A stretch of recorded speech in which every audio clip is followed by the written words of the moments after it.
आदाब नाजरीन, मैं सनम एजाज और आप देख रहे हैं ग्राउंड रिपोर्ट। सूरत हाल कश्मीर की खबर दुनिया की, और इसी सूरत हाल और ख़बर के बीच में मुहर्रम का 8वां दिन, और आज मुहर्रम के 8वें दिन पे जुलूस निकाले जाते हैं। और इन जुलूसों में सूरत हाल वादी कश्मीर से लेके श्रीनगर तक की यूँ थी। शिया आबादी वाले इलाकों में जुलूस पहले भी निकालने की कोशिश की गई। परसों भी बडगाम में सूरत हाल कशीदा हुई। इंतज़ामिया कोविड के हालात और मामलात को लेते हुए जुलूस निकालने की इजाज़त नहीं दे रही है। कुछ जगहों पे जुलूस निकाले भी गए, और परसों बडगाम में सूरत हाल पैदा हुई थी, जिस दौरान लाठीचार्ज भी हुआ था, पथराव भी देखने को मिला था, नारेबाजी भी हुई थी, और पुलिस ने कुछ गिरफ्तारियां भी की थी। ये परसों की बात। कल भी इसी तरह के मामलात कई जगहों पे देखने मिले, और श्रीनगर के बटमालू इलाके के फायर सर्विस के नज़दीक आज सुबह ट्रैफिक की उमड़ आई, ट्रैफिक की बड़ी भीड़ उमड़ आई थी। और ये भीड़ सब इसलिए थी क्योंकि अज़ादारों का जुलूस पहुंचा हुआ था, और इस जुलूस को रोकने के लिए इंतज़ामिया भी मुतहरिक थी। श्रीनगर के बटमालू के साथ साथ जहांगीर चौक की भी सूरत हाल कुछ ऐसी थी। अज़ादार आए हुए थे, और अज़ादारों को रोकने के लिए इंतज़ामिया ने जहां पहले अहकामात भी जारी कर रखे थे, वहीं सिक्योरिटी भी काफ़ी लगाई गई थी। और सूरत हाल श्रीनगर की सारे इलाके की कुछ इस तरह से थी, और इरफान फाजिल हमारे साथी भी यहाँ पे मौजूद थे।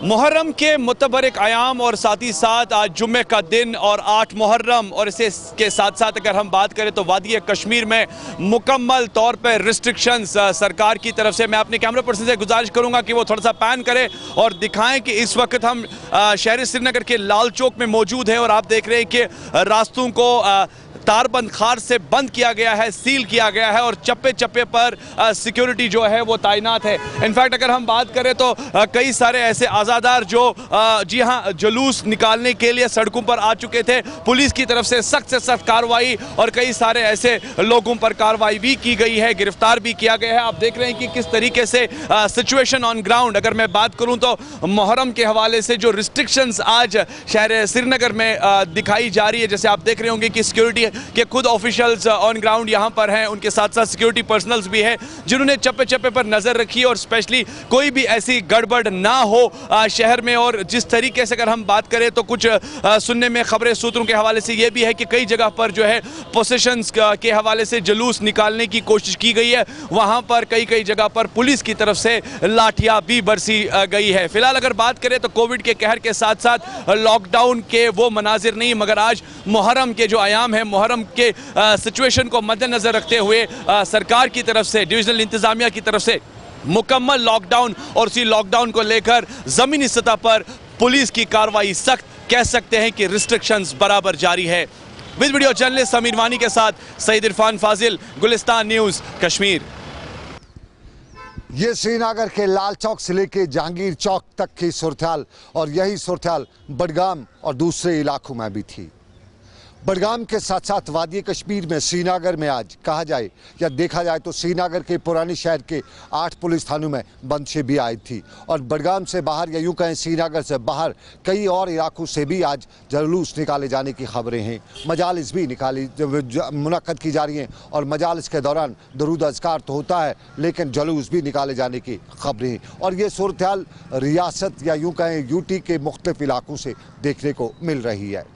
और अब सियासत पे नज़र डालते हैं, और सियासत में आप जानते हैं कि कुछ मामलात ऐसे हैं जो सियासतदान पर से पुष्ट ही डाले रहते हैं, लेकिन कुछ दिनों से सियासतदान भी खबरें बड़ी लेके आ रहे हैं। और इन्हीं खबरों के बीच में पीडीपी के अंदर की बात सबको शायद मालूम ना हो, लेकिन अंदर की खबर यही है कि आए रोज़ कोई न कोई बात हो ही जाती है।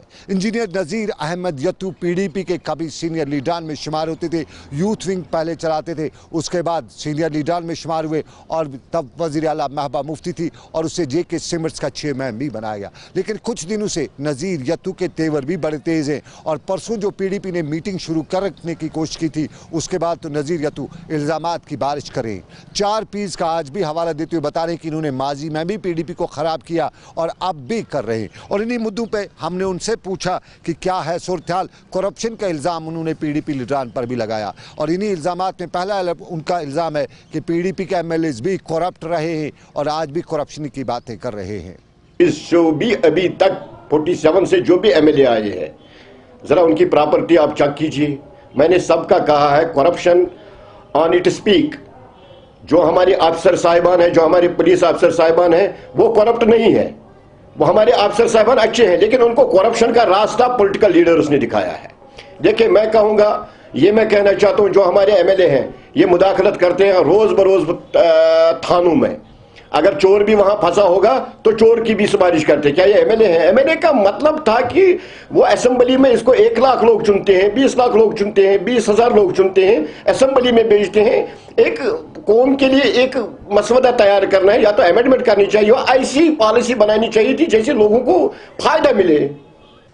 जहां अपनी पार्टी के लीडरान पर यानी पीडीपी के लीडरान पर करप्शन या दूसरे मामलात का इल्ज़ाम लगा रहे हैं, नज़ीर यतू नेशनल कॉन्फ्रेंस के सरपरस्त आला फारूक अब्दुल्ला पर भी इल्ज़ाम आयद कर रहे हैं। उनको भी करप्शन बता रहे हैं और करप्शन के साथ साथ उनके हवाले से ये भी बता रहे हैं कि उन्होंने भी कभी भी कश्मीरियों के साथ वफा नहीं की है। ये मुझे नहीं लगता है, ये झूठ बोल रहे हैं। क्योंकि मैं ये कहूंगा, डॉक्टर साहब जो है अच्छे इंसान हैं, लेकिन लोगों के साथ सियासत खेलना चाहते हैं, ये तो गलत बात है। अल्लाह के पास जाना है, उनको मरना है, क्या जवाब देंगे अल्लाह को? क्या जवाब देंगे अल्लाह को? ये दूसरों पर इल्ज़ाम, लेकिन जब खुद एमडी रहे जेके सीमेंट्स के तो तब भी बताते हैं कि उन्होंने भी करप्शन किया है। अपने आप को भी करप्ट बताते हुए ये भी बता रहे हैं कि वहाँ पे जेके सीमेंट्स में भी वो सब कुछ नहीं है जो होना चाहिए था। जेके सीमेंट से मैंने लिया है यही वॉशिंग मशीन, जेके सीमेंट से मैंने लिया लैपटॉप, जेके सीमेंट से मैंने लिया वो छोटा वाला 3000 का वो फ्रिज होगा, वो मैंने बस थी रिश्वत। ये तो ये करप्शन है, सीधी सी बात है। मैं कह रहा हूं, मैं एमडी ने नहीं माना, उसने अपने जेब से पैसे दिए हैं। वसूख से मैं कहता हूं, सच बोलता हूं, दिल से मैं बोलता हूं। उसने बोला आपके बच्चे के पास लैपटॉप नहीं है, आपके पास वॉशिंग मशीन नहीं है, उसने अपने जेब से वो पैसे दिए हैं। पीडीपी के इंजीनियर नज़ीर यतू पार्टी पर भी इल्ज़ाम आयद करे थे, नेशनल कॉन्फ्रेंस को भी लताड़ रहे हैं और अपने आप के हवाले से भी बता रहे हैं कि जेके सीमेंट्स में रहे तो करप्शन किया है। लेकिन इस सारे के बीच में पीडीपी के दूसरे लीडरान भी बात कर रहे हैं सियासत से लेकर दूसरे मामलात की, और मोहम्मद यासीन पीडीपी सदर महबूबा मुफ्ती की रिहाई की बात भी कर रहे हैं। और रिहाई के साथ साथ कल जो पीडीपी ने जुलूस निकालने की कोशिश की थी उस पर रोक लगाने के हवाले से बता रहे हैं कि जमहूरियत का कत्ल भी है। जितने भी हमारे पार्टी के सीनियर लीडर्स जो कुछ घरों में नज़रअंदाज बंद है, उनके लिए पुरअमन तरीके पे कल पार्टी हेडक्वार्टर पे एक पुरअमन एहतजाज करने के लिए लीडर्स और वर्कर्स ने थोड़ा सा एक प्रोग्राम तश्कील दिया था। लेकिन बदकिस्मती की वजह से जो एलजी सरकार की तरफ से, जम्मू कश्मीर एडमिनिस्ट्रेशन की तरफ से, वहाँ पे हमारे पार्टी दफ्तर अंदर घुसकर हमारे पार्टी कार्यकर्ताओं से, हमारे पार्टी लीडरों से जो गुस्ताखी की गई है, तो ये सरासर जमहूरियत का कत्ल है।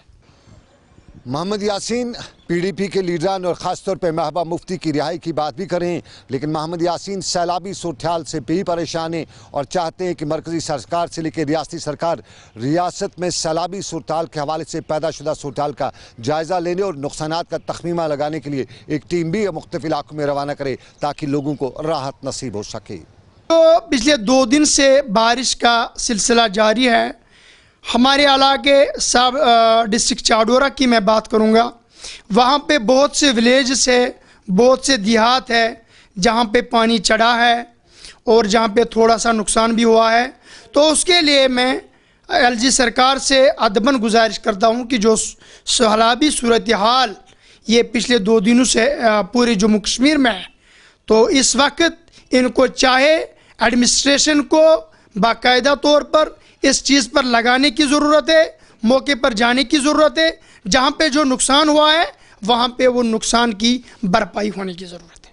और ख़बर अब अपनी पार्टी की। अपनी पार्टी पिछले साल ही वजूद में आई है। 5 अगस्त के बाद सूरत हाल बदली और उसमें अपनी पार्टी भी वजूद में आई और आज पहली बार अपनी पार्टी ने अपनी पार्टी के लीडरान के नामों की फहरिस्त भी जारी कर दी। और हमें मिली तफसीलात के मुताबिक एजाज अहमद खान, चौधरी जुल्फ़िकार अली, ज़फ़र मन्हास और उस्मान मजीद को पार्टी का वाइस प्रेसिडेंट बनाया गया है। कल 2 रोज़ा मीटिंग शुरू हुई थी और इस 2 रोज़ा मीटिंग के बाद जहां सियासी बयानात भी आए वहीं पार्टी के हवाले से भी तफसीलात फराहम की गई और इसमें रफ़ी मीर, विजय बकाया, विक्रम मल्होत्रा को जनरल सेक्रेटरी बनाया गया, मोहम्मद अशरफ मीर को senior vice president provincial president बनाया गया है, जबकि जगमोहन रैना को वाइस प्रेसिडेंट बनाया गया है, प्रोविंशियल वाइस प्रेसिडेंट बनाया गया है। जावेद बेग को पार्टी का तर्जुमान भी नामजद किया गया है। लेकिन इसी हवाले से पीडीपी अपनी पार्टी और अपनी पार्टी की सियासत में हमने मुंतज़िर मोहिद्दीन से पूछा कि क्या है सूरत हाल पार्टी की।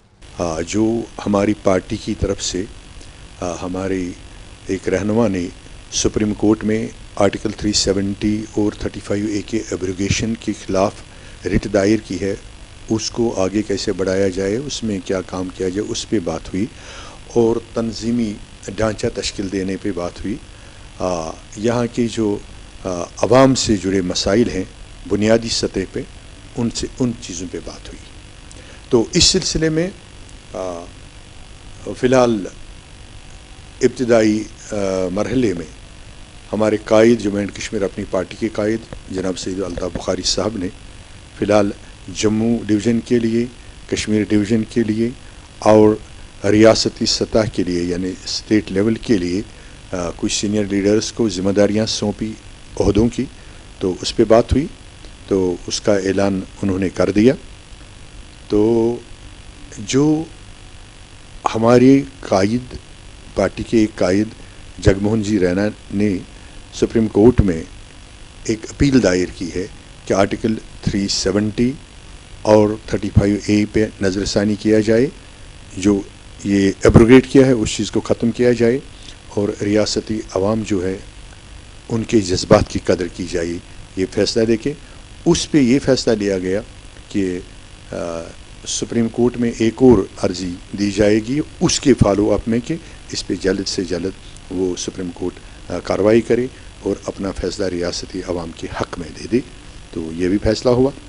और सियासत के बाद अब एडमिनिस्ट्रेटिव काउंसिल की कल मीटिंग हुई। रात 11 बजे तक लगभग ये मीटिंग चलती रही और हमें ज़राए से मालूम हुआ है कि कई तबादलों की बात हुई, तब्दीलियों और तकर्रियों के मामलात को सामने रखा गया और जल्द ही उस हवाले से फहरिस्त भी जारी की जाएगी। ये आने वाले कुछ ही दिनों में ये फहरिस्त जारी होने जा रही है। और इसके साथ साथ आज मरकज़ी सरकार की कोविड की जानकारी हासिल करने के लिए एक खसूसी टीम भी वादी कश्मीर पहुँची है और श्रीनगर पहुँचने के बाद वो सीधा रियासत के LG से मिलने उनकी रिहाइशगाह पे गए, जहाँ इस मरकज़ी सरकार की टीम ने रियासत के LG से मीटिंग के दौरान रियासत की कोविड रिलेटेड सूरत हाल का जायज़ा भी लिया। कुछ कहा जाता है कि खाका भी पेश किया गया, कुछ तफासिल हासिल करने के साथ साथ कुछ तदाबीर पर भी अमल किया गया। इधर LG आज बाद दोपहर अचानक श्रीनगर के सिविल सेक्रेटरी भी पहुंचे और अचानक मुआयना किया। मुख्तलिफ जो श्रीनगर का सिविल सेक्रेटरी है उसके मुख्तलिफ महकमों की सूरत हाल जानकारी भी हासिल की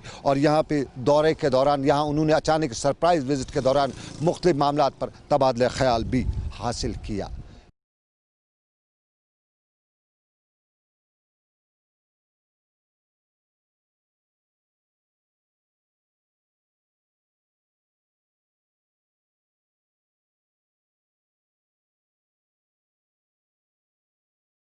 ये एक पहलू, लेकिन दूसरा पहलू आप जानते हैं लगभग 100 घंटा हो चुका है और 100 घंटे के दौरान कश्मीर में ज़ोर की बारिशें हुई और इन बारिशों के बीच में ख़तरे की घंटी भी बजने लगी। लेकिन महकमे मौसमियात ने पहले ही बताया था कि ऐसा कुछ नहीं होगा, कोई ख़तरा नहीं है। फ्लड कंट्रोल डिपार्टमेंट ने भी बताया था कि बारिशें होंगी और उसके बाद ख़तरा नहीं है और वो बारिशें हुई लेकिन ख़तरा नहीं और ख़तरे की घंटी आज भी टलती दिखाई दी। आज सुबह से हल्की जो बूंदाबांदी है वो रुक गई थी। कुछ अबर आलूदा मौसम भी था, लेकिन इस अबर आलूदा मौसम के बीच में धूप बारिशें हुई थी, धूप नहीं निकली थी और दरियाओं और नदी नालों का पानी भी थमने लगा था, रफ्तार भी कम हुई थी, मकदार भी पानी की कम हुई थी और आगे के हवाले से यही मालूम हुआ कि सब कुछ अच्छा होगा। लेकिन इस अच्छे के बीच में किसानों को राहत तो हुई है, लेकिन कई लोगों को नुकसान भी हुआ है। कई इलाकों में पानी घरों में घुस आया है, मोहल्लों में घुस आया है, इलाकों में घुस आया है और कई लोग ये बात भी सरकार तक पहुंचाने की कोशिश कर रहे थे कि कुछ न कुछ राहत की सांस ली जाए, कुछ न कुछ लोगों को राहत नसीब हो सके।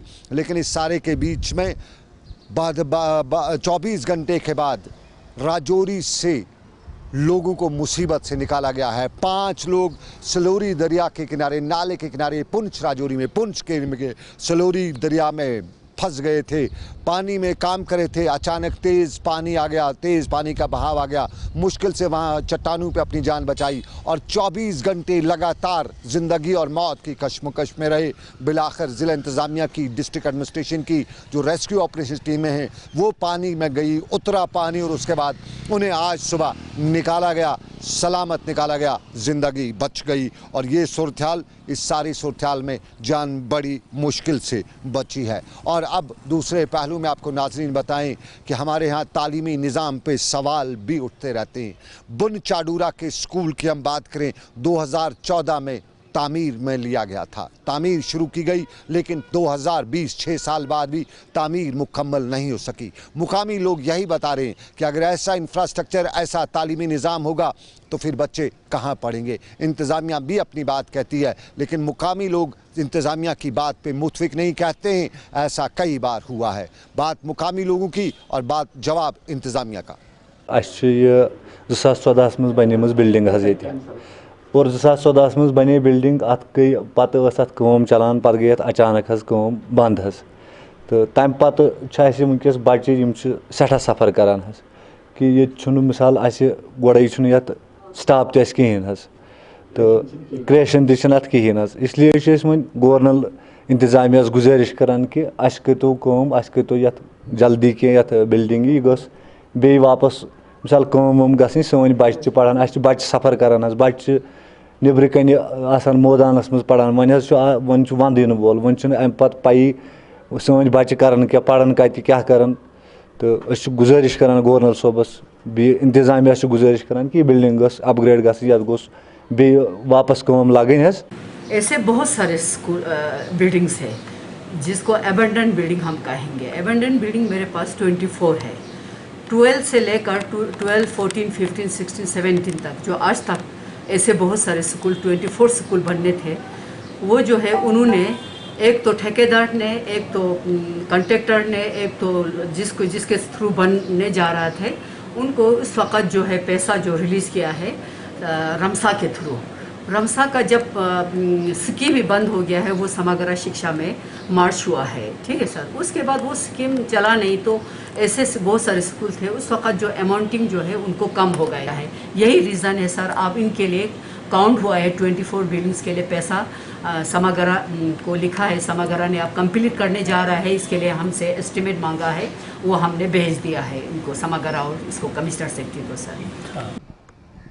चाडूरा के लोग तालीम के मैदान और स्कूल इमारत को लेकर परेशान, लेकिन ये छानपोरा का इलाका है, मदीना कॉलोनी नाम इसका है और यहाँ के लोग भी सरापा एहतजाज हैं। साफ जाहिर है इन दिनों बारिशों की वजह से श्रीनगर के मुख्तलिफ इलाकों में ड्रेनेज के नाकस होने की खबरें क्या तफासिल भी मिली, तस्वीर भी मिली और लोगों ने सवाल उठाया कि करीबन 90 साल आज़ादी खो गए हैं, आज भी लोगों को वही अंग्रेज़ों वाली सूरत हाल देखनी पड़ती है। और उसके बाद मुकामी लोग अरबाब तक बात पहुंचाने की बात भी कर रहे थे।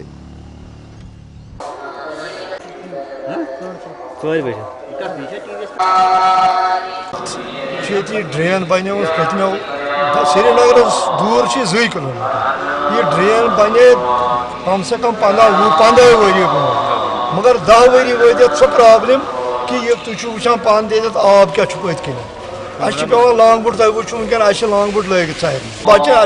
अगर तुम ब्रो पह पकि तुम हेको और पकती क्या तुम फरमान घरन मज लगभग 20 घरन मज अंदर कन लिहाजा कर इलाज गो वोनमुत तिमन डिवाटरिंग स्टेशन सह नबर कन बनाव। नंबर 1 नंबर 2 वोनमुत तिमन ये ड्रेन कर एलिवेट, क्या बजाय और योर गि आब, यह ओर आब गसे रिनोवेट यह गसन आब योर छानपोरा के लोगों की कहानी अपनी जगह पे, लेकिन त्राल के लोगों की भी कहानी कुछ ऐसी है। सड़कें वहाँ खस्ता हाल हैं, पानी की परेशानी है, लेकिन इन दिनों वहाँ के लोगों को एक ही परेशानी है।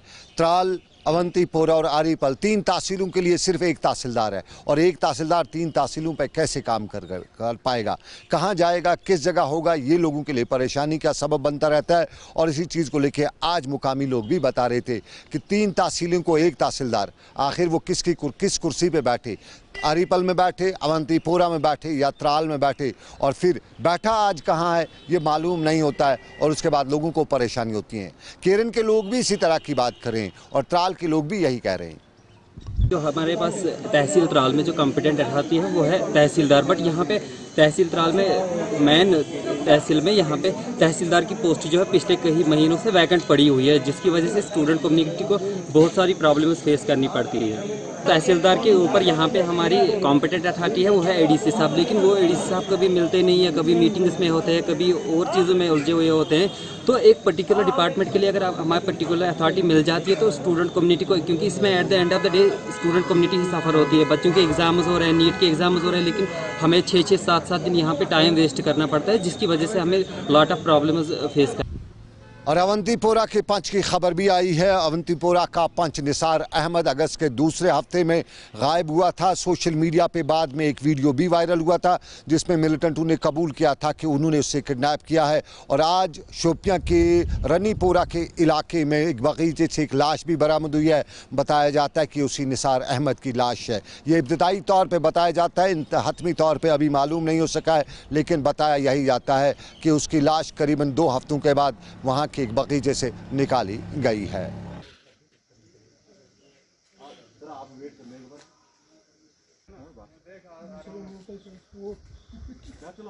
और शोपियां के साथ कुलगाम की खबर भी। कुलगाम की बेहीबाग की सड़क की खस्ता हाली और उसको लेके मुकामी लोग परेशान। सड़क दूर से ही बताती है कि यहाँ से कभी कोई बड़ा ओहदेदार नहीं गुजरा है, क्योंकि अगर गुजरा होता तो शायद उसको भी मालूम हो ही जाता कि खड्डों या ऐसी सड़क पे चलने से क्या कुछ होता है। और मुकामी लोग यही बता रहे हैं कि कई बार इंतज़ामिया को बताया, कई बार बात ऊपर तक पहुंचाई, लेकिन सड़क की खस्ताहाली दूर करने के लिए किसी ने कभी कोई कदम नहीं उठाया। इस दौर में इस रोड की ऐसी हालत है कि पिछले 2 साल से हम बार बार R&B डिवीज़न कुलगाम को ये रिक्वेस्ट कर रहे हैं कि कम से कम इस रोड की तरफ तवज्जो की जाए। हर बार यही कहा जाता है कि ये रोड ऑलरेडी अप्रूव हो चुका है अंडर CRF में, लेकिन कोई काम नहीं हो पा रहा है। हमारे बच्चों के लिए मुसीबत बनी है, हमारे लिए मुसीबत बनी है, लेकिन इसकी तरफ कोई तवज्जो नहीं दे रहा है। अब हम एक बार फिर डिप्टी कमिश्नर साहब से रिक्वेस्ट करते हैं कि बराह करम इस चेंसर ददरकोट बिहीबाग रोड की तरफ तवज्जो मरकूज़ की जाए, ताकि हमें भी इंसानी नज़रों से देखा जाए। तो ये था हमारा आज का ग्राउंड रिपोर्ट। आज के ग्राउंड रिपोर्ट से बस इतना ही। मुझे मेरे साथी आबिद कादिर के साथ दीजिए इजाज़त। आप रखिए अपना ख्याल। अल्लाह आपका मेरा सबका निगहबान हो। अल्लाह हाफिज़।